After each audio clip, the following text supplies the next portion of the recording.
Esta noche lo que quiero es lanzar un desafío a la iglesia. Soy pastor desde el año 85. Dios me ha permitido pasar muchos inviernos, muchos veranos personales, familiares, ministeriales. El tiempo de pandemia tiene un capítulo aparte, un subraye muy específico. Y una vez que empezó a medio amanecer, le pedí a Dios que me permitiera poder vislumbrar cómo tiene que plantearse la iglesia post pandemia. Y alguien podrá decir, igual que antes.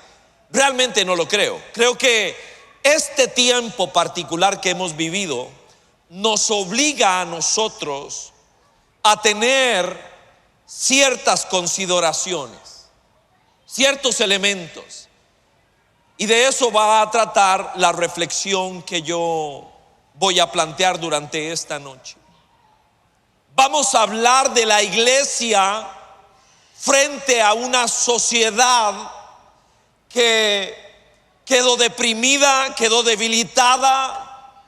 Muchos de nuestros países altamente endeudados, situaciones económicas complicadas.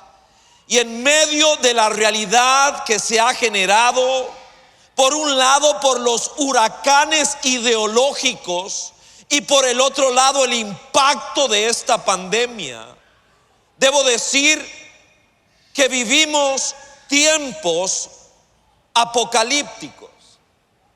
La globalización política, el gobierno que está ejerciendo la ONU, la OEA, a partir la Unión Europea, las catástrofes naturales que vemos a nuestro alrededor, la devastación ecológica, la miseria, la unificación económica, la violencia, la legislación de la muerte, aborto y eutanasia, la brujería y la validación de la inmoralidad, debe hacer que la iglesia se replantee su manera de caminar, su manera de vivir, su manera de expresarse. Tenemos que repensar algunas cosas. Pablo le escribe a Tito y le dice lo siguiente, 2:14. Él se entregó por nosotros para rescatarnos de toda maldad. Celebramos eso, le agradecemos, tenemos una historia, un testimonio, pero sigue, y purificar para sí un pueblo elegido.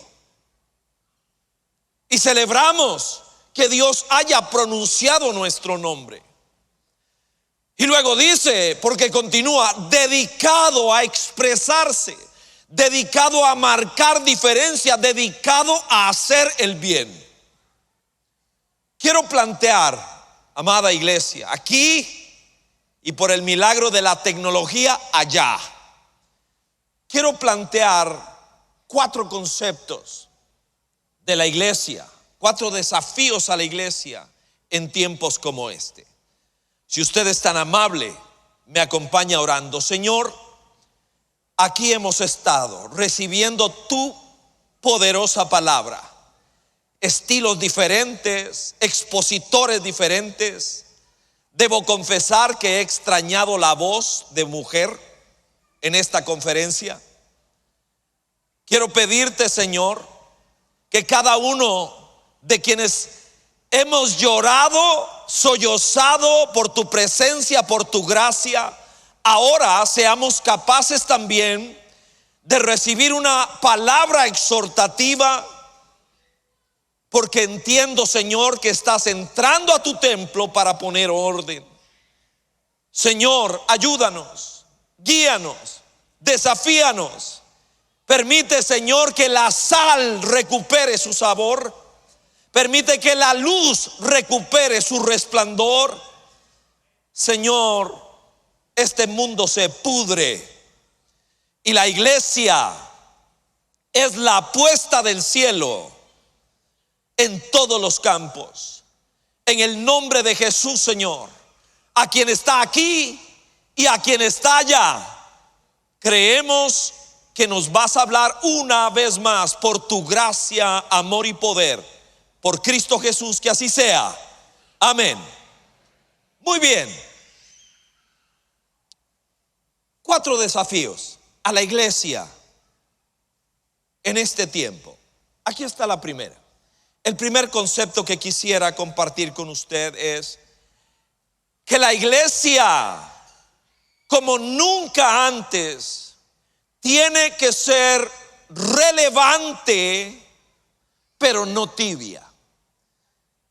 Hace muchos años, cuando abracé el concepto de iglesia relevante, cuando empecé a conocer un poco de este concepto de lo que es ser una iglesia linkeada con su entorno, que pueda leer a la sociedad, que pueda realmente generar una gracia, una empatía con las personas que están afuera, con las personas que no tienen nuestra fe.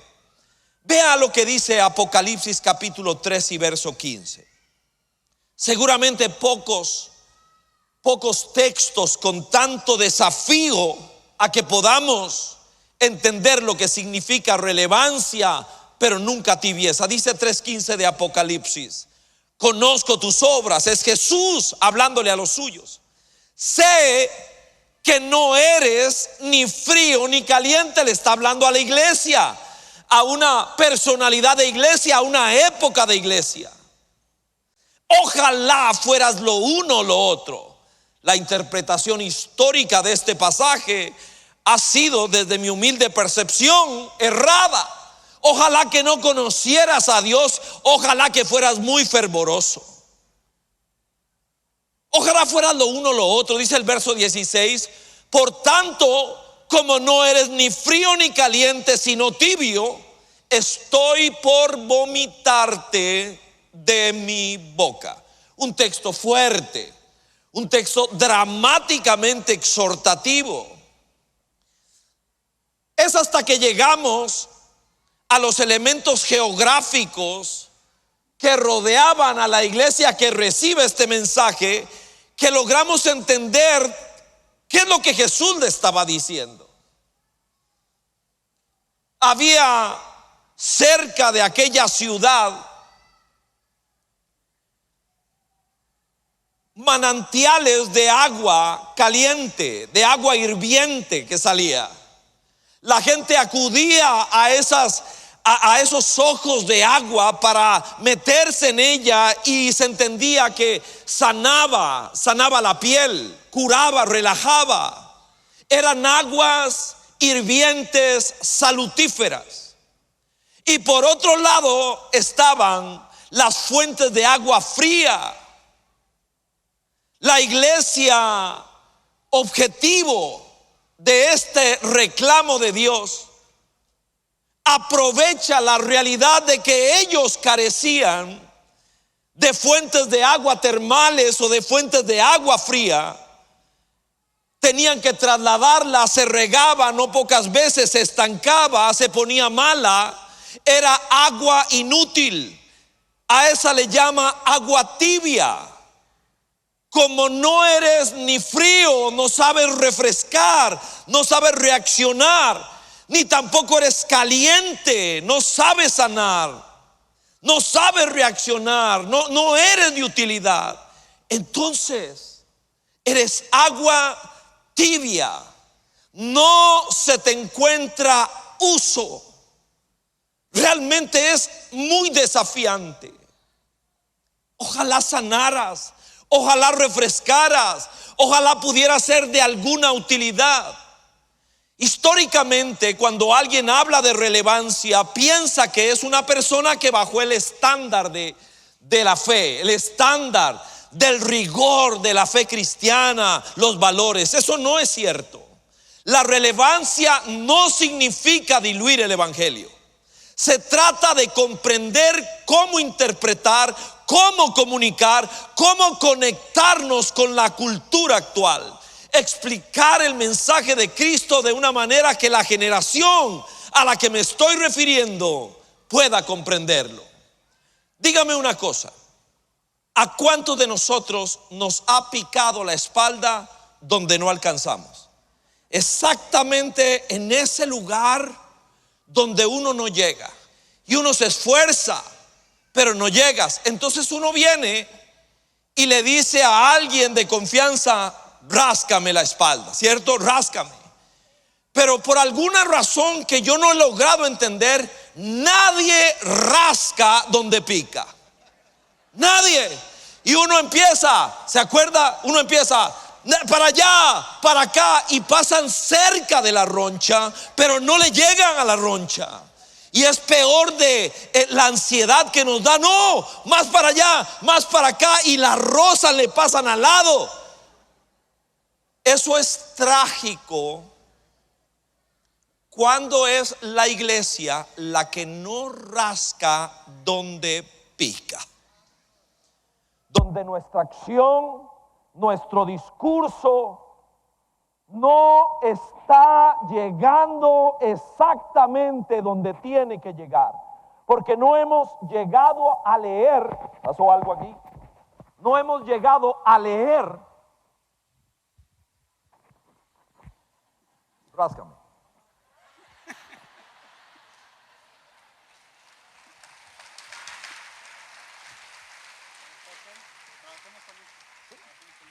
Ok, bueno, cuando nosotros por fin alguien es usado por Dios, dígame si no es lo más extasiante que hay cuando alguien por fin le pasa las uñas a la roncha bendita que estaba en el lugar inalcanzable.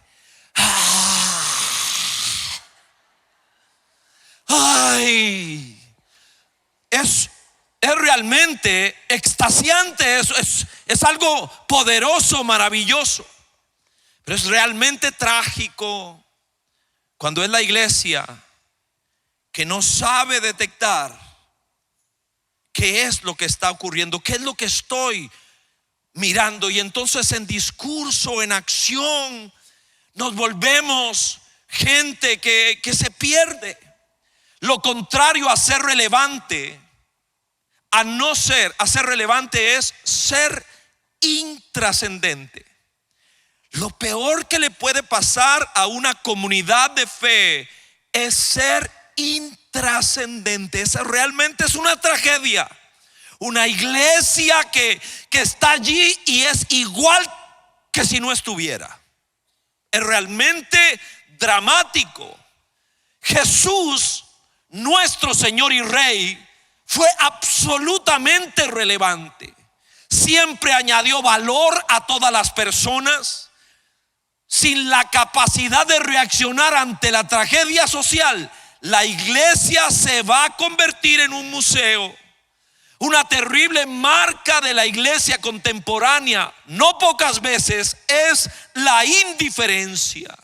Es volver a ver nuestro entorno, es ver las noticias con desidia. Las noticias no pocas veces pueden marcar la ruta de acción que nosotros debemos tener. La iglesia es un hospital. Jesús dijo que la iglesia es un hospital. Él dijo que no había venido a buscar sanos, sino enfermos. La iglesia es un hospital. Entonces cuando entra alguien extraño, alguien que no es el modelo de gente de iglesia, alguien podría asustarse. Pero si Jesús vino a buscar lo que se había perdido, cuando yo pierdo eso me vuelvo irrelevante. Nos desconectamos de la sociedad a la que estamos llamados a servir. Aquí le pido me dispense si hiero alguna susceptibilidad. Estoy en una autocrítica. Empiezo con la iglesia católica. ¿Sabía usted que la iglesia católica durante muchos años llevó adelante su servicio, su misa? Consistía en que el sacerdote, de espaldas a la gente y dirigiéndose hacia la pared, daba su misa en el idioma latín y hablaba en latín. Y yo me pregunto, ¿y alguien que llega a la iglesia con la vida a pedazos, que viene con la vida destrozada y se encuentra a un hombre hablándole de espalda y en otro idioma? ¿Sabe cómo se llama eso? Irrelevancia. Pero escúcheme, una iglesia evangélica podría ser tan irrelevante como eso. Cuando nosotros somos capaces de montar nuestra fiesta, pero ser altamente irrelevantes a las personas en su necesidad, sin la sensibilidad de lo que está ocurriendo a nuestro alrededor. En el extremo hiper recontra pentecostal, y yo soy pentecostal. En el extremo hiper recontra pentecostal podríamos montar nuestra fiesta y dejar fuera a alguien que vino con la vida en pedazos, en trizas, no tener sensibilidad, solo disfrutar mi fiesta. Y en el otro extremo hiperconservador, en aquel rigor exagerado donde no hay espacio para que pasen a cantar sin que estuviera en el programa, y en aquella rigidez súper conservadora podríamos matar a alguien de aburrición. La iglesia está llamada como nunca antes en su historia a ser absolutamente relevante. La vida de Jesús le resultó desafiante a todos. ¿Por qué? ¿Por qué la vida de Jesús era altamente desafiante? Porque siempre fue relevante. Puede ser que a alguien no le haya gustado, pero Jesús siempre fue vinculado a la realidad de las personas. Alguien decidió rechazar su desafío, pero Jesús nunca fue irrelevante. En segundo lugar, el segundo desafío que quisiera compartir con ustedes: la iglesia está llamada a ser valiente, pero nunca violenta. Valiente, pero nunca violenta. La historia es muy famosa, es el Getsemaní. Usted conoce al personaje muy bien. 26:51 de Mateo. En eso, uno de los que estaban con él extendió la mano, sacó la espada e hirió al siervo del sumo sacerdote, cortándole una oreja. Jesús reacciona de inmediato. Guarda tu espada, dijo Jesús, porque el que a hierro mata, a hierro muere. Le está advirtiendo a Pedro: jamás abandones la forma, el carácter y la estrategia de Dios de llevar adelante el reino. Esa no es la manera. No podemos ser ahora nosotros inquisidores en manera alguna. El modelo que presentó Jesús fue de absoluto control sobre el poder que poseía. ¿Y qué de aquello de que solo los violentos lo arrebatan? Fíjese que el reino de los cielos sufre violencia desde el principio y solo los violentos lo arrebatan. Este discurso habla de ser violento con cualquier cosa que me aleje del reino, y es hacia mí mismo. Valientes para denunciar el pecado. Sin duda alguna, el pecado como palabra está aún en peligro de extinción en medio de la iglesia.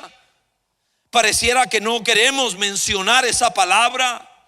Nuestra sociedad la considera ofensiva, la palabra pecado, porque produce incomodidad. Pareciera que la sociedad posmoderna nos ha amedrentado. La sociedad posmoderna que habla de que no hay límites, de que básicamente la búsqueda del placer por el placer, y entonces el pecado no encuentra lugar allí. Pero la iglesia tiene que recuperar con sabiduría esa palabra, pero también con valentía. Valientes para advertir sobre la apostasía que advierte la palabra de Dios. La apostasía es el abandono de la verdad, es negar la fe que algún día profesé, es darle la espalda a Cristo y su palabra. En este tiempo pandémico se ha probado el tipo de relación que cada uno de nosotros tiene con el Señor Jesucristo. Hemos vivido tiempos fuertes, difíciles. En los últimos meses en mi país, Costa Rica, solo para poner un ejemplo muy gráfico, un famoso sacerdote católico terminó en la cárcel, acusado de abusos deshonestos contra jovencitos. Pero no solo eso, sino que uno de los pastores más famosos de mi país, uno de los pastores más mediático de alguna manera, también está en la cárcel, acusado de abuso a algunas mujeres. Terrible, dramático lo que está ocurriendo. Por eso creo firmemente lo que decía en mi primera participación. Lo repito, lo decía Juan Carlos, el español. Hay un hilo conductor de cada persona que he escuchado, de cada mensaje, de cada reflexión. Mi manera de ver todo esto es como si fuera un rompecabezas esta escuela, y cada persona invitada vino y propuso una pieza del rompecabezas. Y hago muy bien en tratar de recibir y de entender el mensaje, no solamente uno de los mensajes, sino lo que Dios quiere decirnos como individuos, como familias y también como iglesia. Dios quiere que nosotros seamos valientes, pero no violentos. Valientes para presentar el evangelio con gracia, con respeto, con sabiduría, con claridad. Vivimos en medio de una sociedad hueca y vacía, intoxicada de excesos, donde todo se vale, sin verdades absolutas, donde Dios es declarado non grato. Si dejamos que esa cosa atemorizante venga y sea capaz de callarnos y nos convenza de que somos incapaces, moriremos poco a poco, como lo hicieron los israelitas. Lo digo con fuerza porque lo creo. Hoy todo está en juego: el país, la familia y el nombre de Dios también. Aquí, una vez más, digo algo. Lo digo en primer lugar para mí mismo.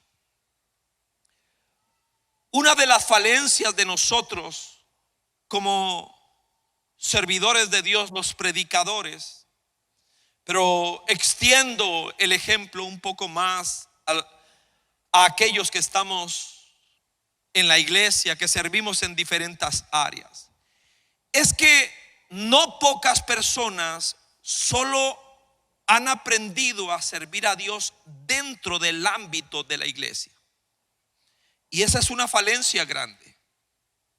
Por ejemplo, el predicador del Nuevo Testamento no era un predicador de templo primariamente. El predicador del Nuevo Testamento estaba preparado para hablar de Dios afuera, en escenarios hostiles. De eso recibimos cátedra con el doctor que nos enseñó durante varias veces. No pocos de nosotros, los pastores y predicadores, solo estamos preparados para hablar de Dios en un ámbito de iglesia. Y el desafío que creo que es necesario a partir del valor al que Dios nos está llamando es que seamos capaces de hablar de Dios en otros escenarios. Sabiduría se requiere. Entonces, de un momento a otro, por mi trasfondo como exjugador de fútbol profesional, entonces me invitan a algún programa deportivo para hablar de la religión y el deporte. Y voy, me encanta, me agrada sobremanera ir allí.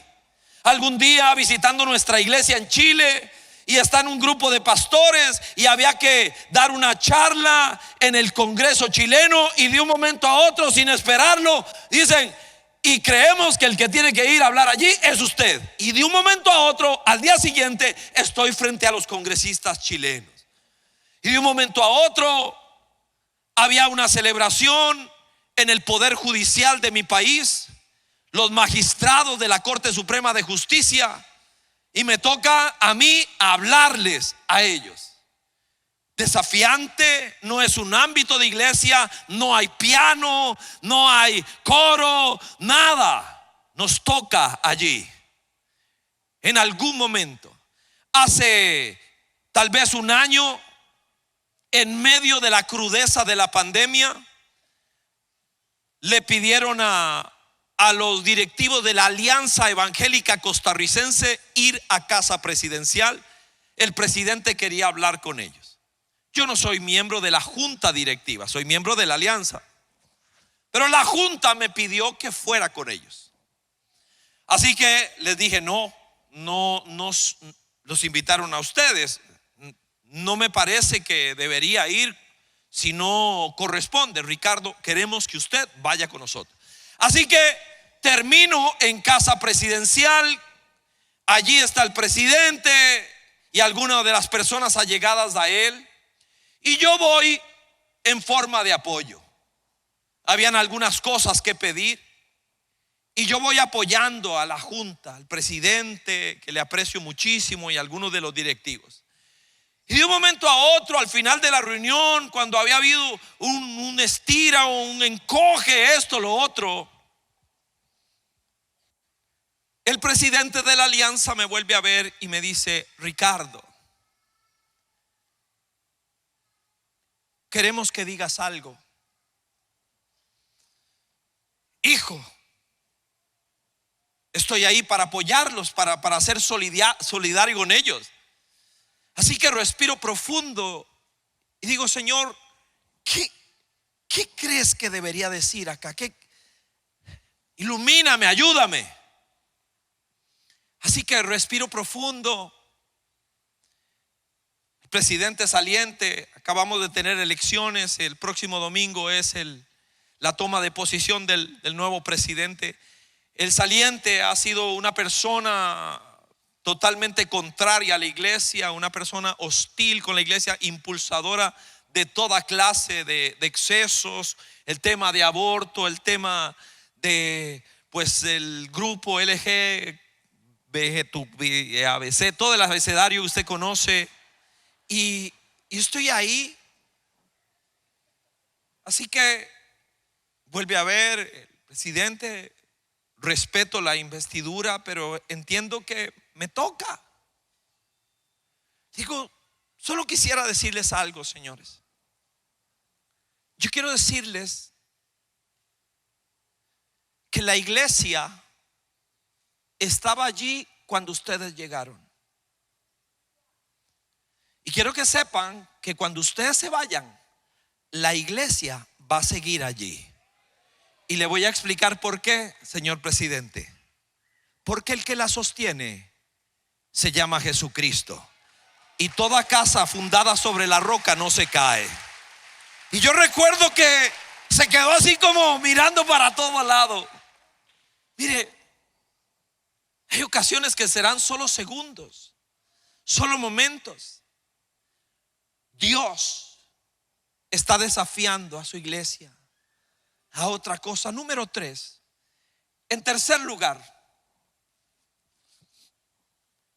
el tercer desafío que quisiera compartir con ustedes es este. Estamos llamados a ser avivados, pero no superficiales. ¿Será que el avivamiento es superficialidad? No, un avivamiento es avivamiento. Pero yo hago referencia al avivamiento generado por Dios. Dice Ezequiel 37 verso 5: así dice el Señor omnipotente a estos huesos. Famosa historia de los huesos secos. Yo les daré aliento de vida y ustedes volverán a vivir. El avivamiento al que estoy haciendo referencia es el avivamiento que solo es superficial, que es epidérmico. Estoy hablando de un avivamiento que no cambia vidas, que no cambia familias, plástico totalmente. La situación de Israel en ese momento, estaban desubicados, esclavizados y estaban en medio de un tiempo de muerte. Dice el verso 11 de Ezequiel 37: nuestros huesos se han secado, ya no tenemos esperanza, estamos perdidos. El verdadero avivamiento viene por iniciativa divina. No es falsificado por alguna danza terrenal humana. Viene por iniciativa divina. 37:1: la mano del Señor vino sobre mí y su espíritu me llevó y me colocó en medio de un valle que estaba lleno de huesos. Iniciativa de Dios. Solo hay un tipo de avivamiento que cambia la historia, y es el que viene por la iniciativa de Dios. No es grito, no es pose, no es atuendo, no es verbo, no es títulos. Los avivamientos fabricados humanamente solo son emocionales, no son reales. Si canto mucho pero adoro poco, no es avivamiento. Si me arrodillo mucho pero me someto a Dios casi nada, eso no es avivamiento.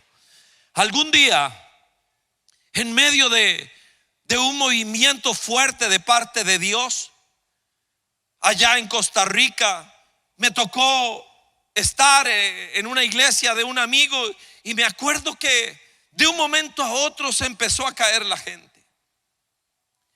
Y claro, puede ser una expresión real, claro que sí, Dios hace lo que quiere. Pero el prójimo que estaba a la par mía estaba totalmente horizontal, y de repente, mire si eso fue hace tiempo, que le sonó el beeper. Para los jóvenes, si quieres saber qué es un beeper, vaya al museo aquí de Cúcuta. Una cosa prehistórica que me enviaba mensajes, y le vibró el beeper, y él estaba ya en su trance espiritual. Pero cuando le vibró el beeper, lo saca, ve el mensaje, corrobora lo que era, y luego volvió a la posición de trance. Y yo estaba a la par de él,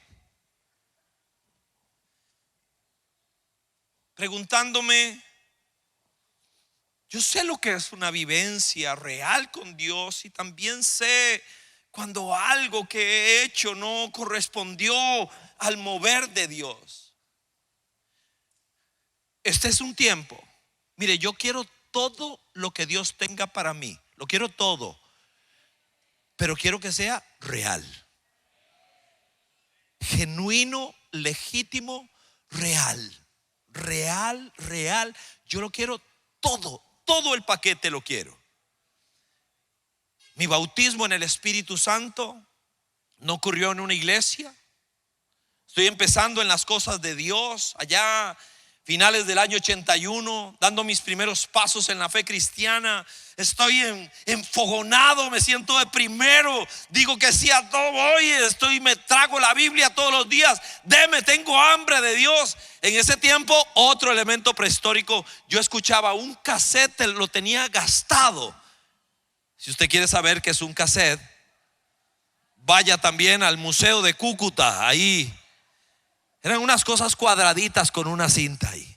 Y yo vengo y estaba escuchando esas canciones de ese cassette que me fascinaba, me maravillaba. Era un grupo español.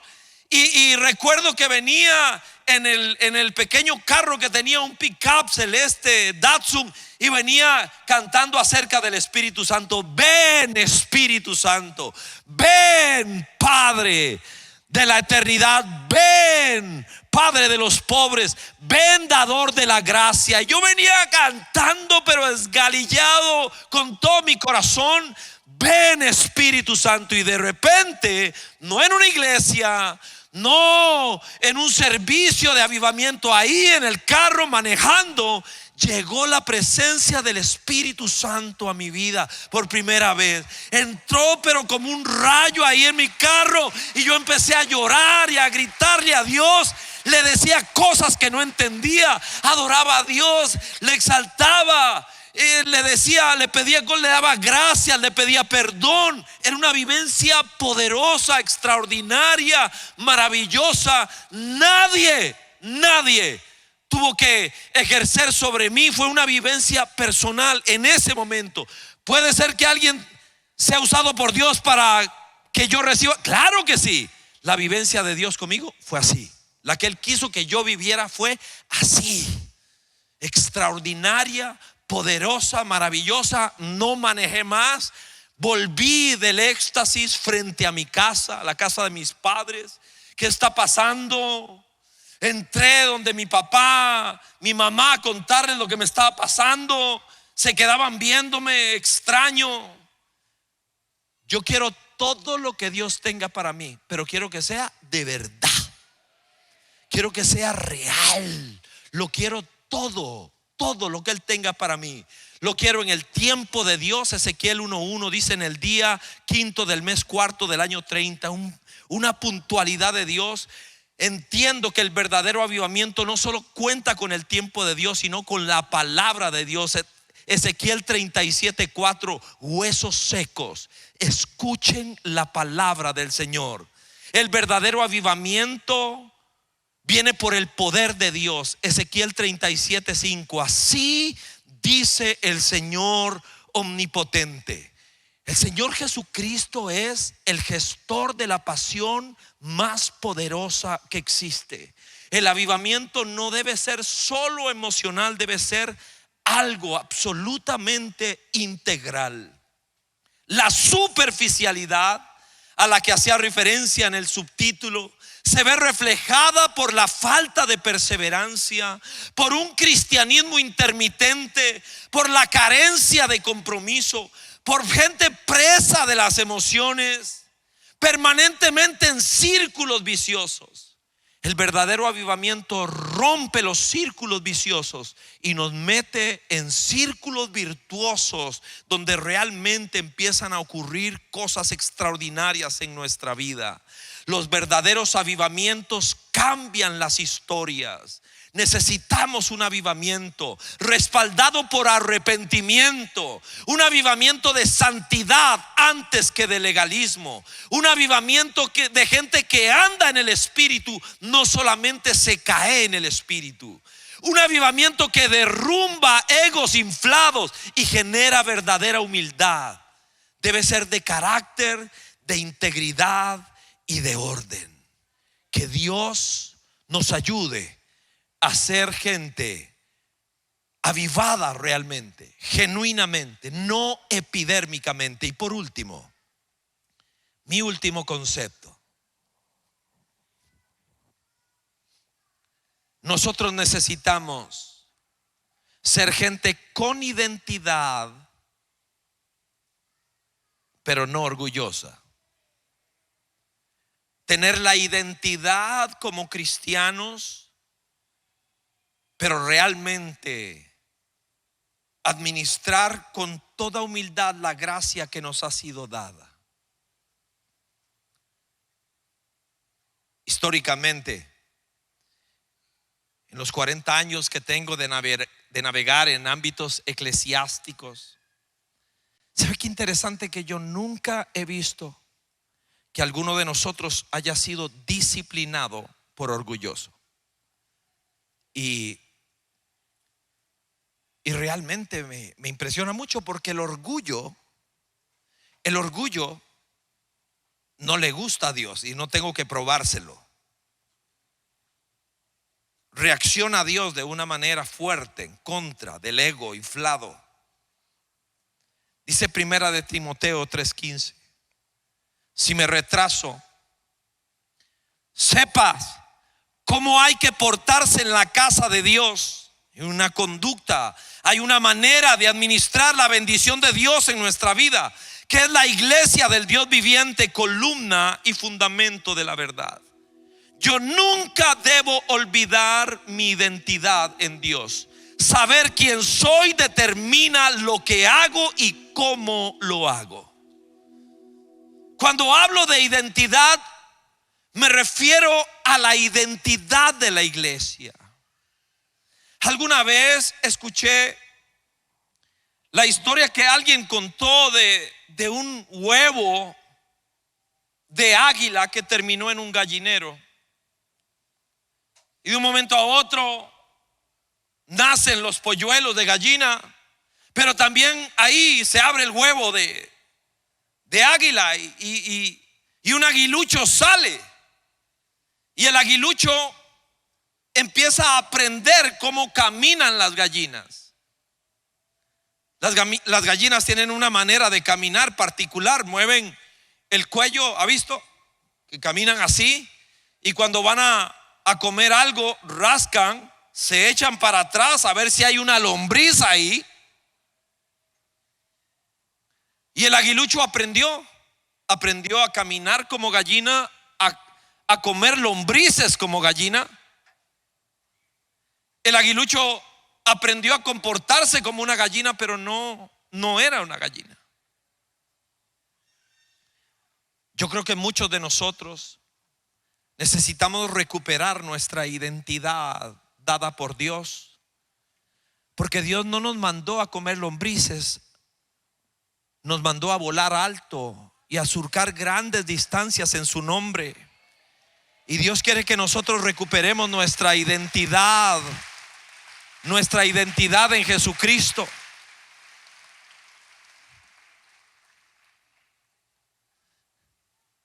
Nadie puede ser realmente efectivo si no conoce, si no se apropia de su verdadera identidad.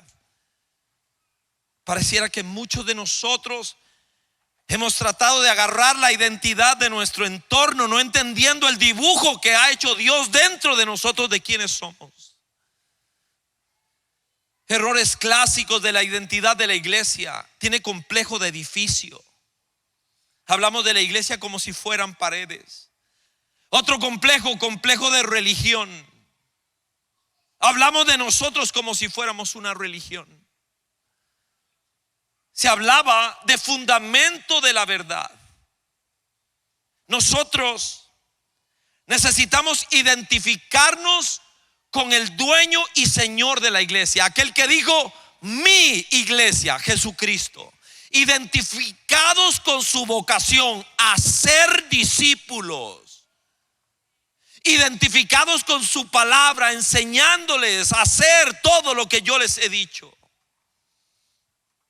Vea qué drama. Hablo de la iglesia alemana. Datos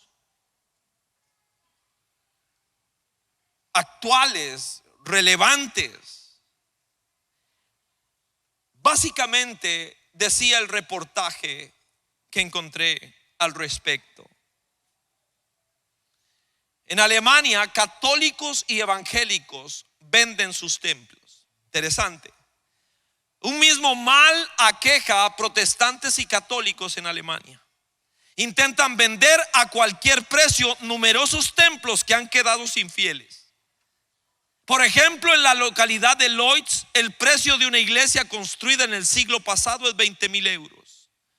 Pero esta situación no afecta solamente a los católicos. La iglesia protestante enfrenta una situación similar. Pone a la venta los templos que ya no puede sostener por falta de dinero y por falta de fieles. Para facilitar la venta de sus templos, los evangélicos han creado una página web donde anuncia la venta de unos 170 templos y casas parroquiales y 140 terrenos. Según estadísticas oficiales, actualmente hay en Alemania 10% menos de católicos y un 17% menos de protestantes de los que había a comienzo de los 90. La iglesia protestante clausuró entre el 90 y el 2010 340 templos, de los cuales 46 fueron demolidos, y es muy posible que otros 1000 tengan que ser cerrados en las próximas 2 décadas a causa de que entre 120,000 y 150,000 personas abandonan la iglesia cada año. Las estadísticas de la iglesia católica son similares según el informe anual 2011-2012 de la Conferencia Episcopal. 126,488 personas abandonaron en el 2011 la iglesia católica. Una salida que obligó a los obispos a cerrar más de 400 templos. En los próximos 10 años se calcula que unos 700 templos dejarán de ser utilizados para celebrar liturgia. Esto es fuerte. Ahora, cuando uno lee eso, uno podría ser indiferente. Eso es allá, decimos. ¿Sabe que dónde pasó el movimiento de nosotros? Ahí, en Alemania, ahí. Y hoy nosotros necesitamos recuperar este fuego. Una de las razones por la que celebro internamente con una emoción de niño, enseñaba, venir aquí, es porque se renueva mi visión estando al lado de mi mentor, el pastor Satirio. Me devuelvo hecho un carbón encendido para mi tierra. Me enciendo realmente. Así que alguien podría decir, entonces, ¿por qué trae una palabra como esta? Porque Dios la puso en mi corazón. Estoy tratando de ser fiel con lo que Dios me ha propuesto hablar. Necesitamos redescubrir la visión de una iglesia viva, renovada por el Espíritu Santo. Dios se propuso edificar la iglesia. Ese pueblo nuevo y redimido la está llevando a cabo en el presente y será perfeccionada en la eternidad por venir. La iglesia está llamada a llevar el nombre de Jesús con sus palabras y acciones en cada rincón posible de la tierra. Algún día, lo decía en mi primera participación, un teólogo llamado Karl Barth dijo: el ser humano renovado, nuevo, es la contribución más grande del cristianismo a la sociedad. A eso nos dedicamos. Y en un lugar como este hay muchas historias en cada uno de nosotros como personas, hombres y mujeres llamados a marcar una diferencia, porque Dios marcó una diferencia en nuestra vida. Y nosotros, amados, realmente, lo decía en algún momento, lo último que alguien podría aspirar en una semana como esta, en un tiempo como esta, es a coleccionar extraordinarias notas de extraordinarios mensajes, de haber vivido experiencias muy lindas de adoración. Nosotros necesitamos recordar las palabras de Cristo a un ex endemoniado, aquel famoso gadareno que después del milagro de libertad quería irse con Jesús. Oiga, don Jesús, déjeme irme con usted. Oiga, don Jesús, vea, así como lo expulsaron a usted, seguramente esta gente de Decápolis no quiere saber nada de mí. Déjeme irme con usted. Y Jesús le dice: no. Pero oiga, don Jesús, déjeme irme. Vea, donde comen 12, comen 13. Déjeme irme con usted. No. Y vino la sentencia: devuélvete a tu casa y cuéntale a tu familia las maravillas que Dios está haciendo contigo. Y dice la palabra que se fue por toda la tierra de Decápolis, hablando las maravillas de Dios para su vida. Concluyo con esto.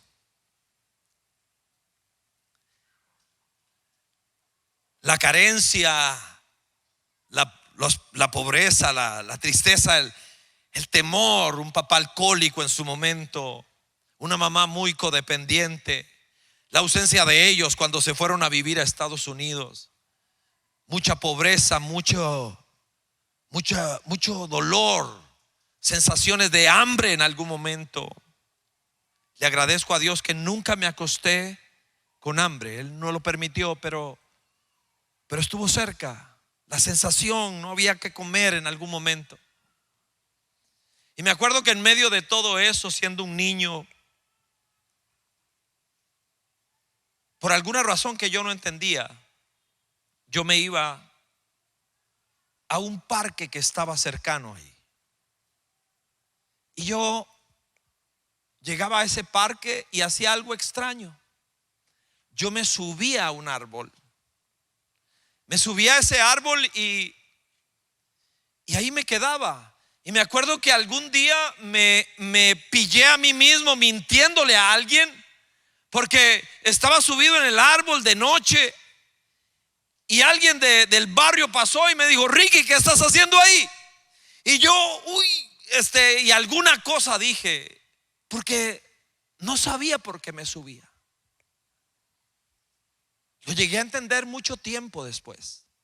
Un día que en medio de oración a Dios, allí compartiendo con Él, aquí en lo profundo de mi corazón surgieron estas palabras: yo soy tu árbol, yo soy tu árbol. Y al principio yo no entendí, hasta que vino la memoria. Yo me subí a ese árbol tratando de encontrar protección. No tenía los brazos de mi papá ni de mi mamá. Tratando de encontrar altura, me sentía por debajo de todos los demás. Yo soy tu árbol. Esa es una frase entre Dios y yo. En esa intimidad la disfruto. Yo sé que es cierto. Él es mi papá. Le dio sentido a mi vida, le dio dirección a mi vida. Yo sé por qué me tiro de la cama. Yo sé si me puedo acostar realizado o frustrado, porque sé cuál es mi tarea. Yo nací para sanar familias en el nombre de Jesucristo. A eso me dedico. Para eso nací. Para eso vivo, para eso respiro. Póngase de pie, por favor. Póngase de pie. Y este es un momento para reaccionar. Es un momento para honrar a nuestro Dios. Quisiera pedirle que cierre sus ojos en el lugar donde usted está.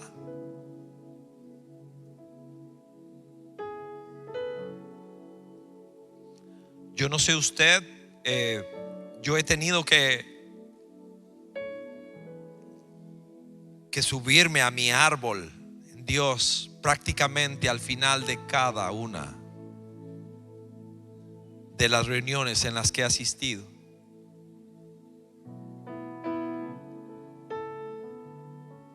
De aceptar el desafío de Dios.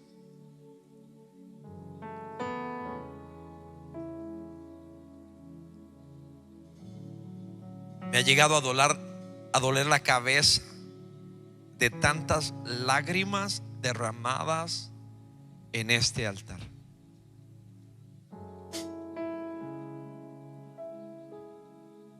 Señor,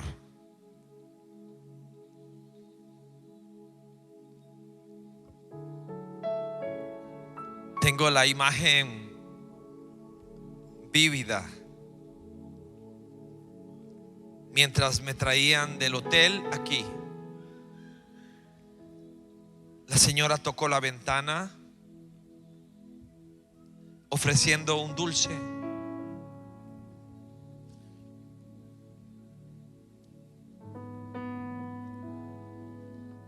Me quedé mirando sus ojos de desesperanza, y luego vi en la esquina a dos pequeñitas, hijas suyas.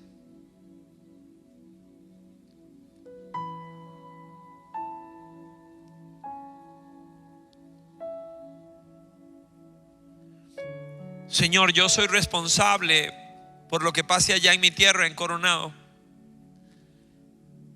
Por eso tenemos un hogar para niñas en condición de abandono. Por eso las recibimos, las hacemos como hijas de nosotros. Yo soy responsable allá en mi tierra por la gente que no tiene oportunidades para estudiar, y por eso nuestra iglesia se abre para que la gente pueda estudiar, terminar su primaria, su secundaria. Yo soy responsable allá, Señor, porque hemos decidido que nadie va a pasar hambre mientras nosotros estemos ahí.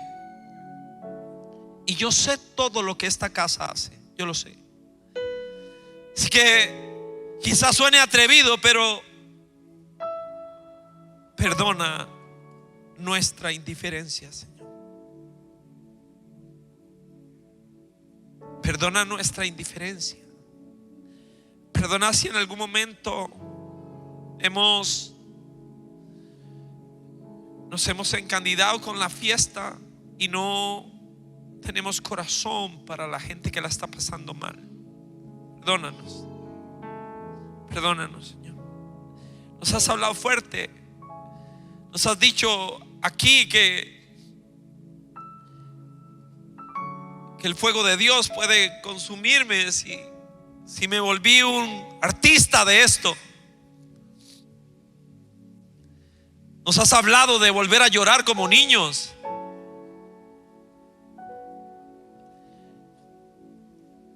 Cumple tu palabra una vez más, Señor. Les voy a arrancar el corazón de piedra y les voy a poner un corazón de carne. Y voy a poner mi espíritu en ustedes. Señor,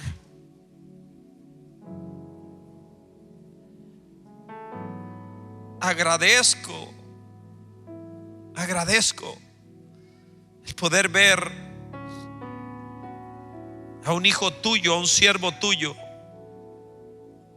aspirando a niveles importantes políticos. Eso es maravilloso. Un hijo de la iglesia aspirando a esto.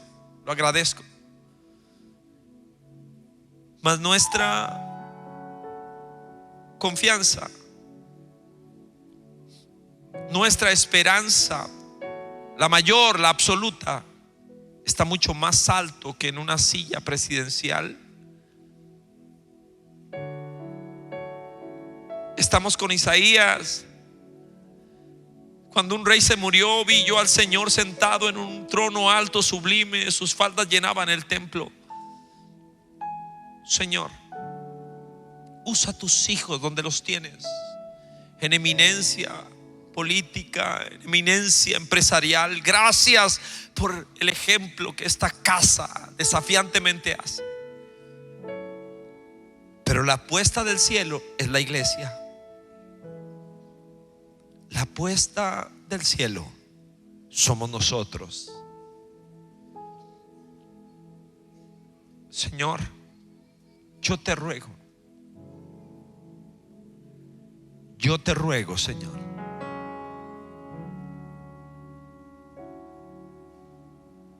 perdóname.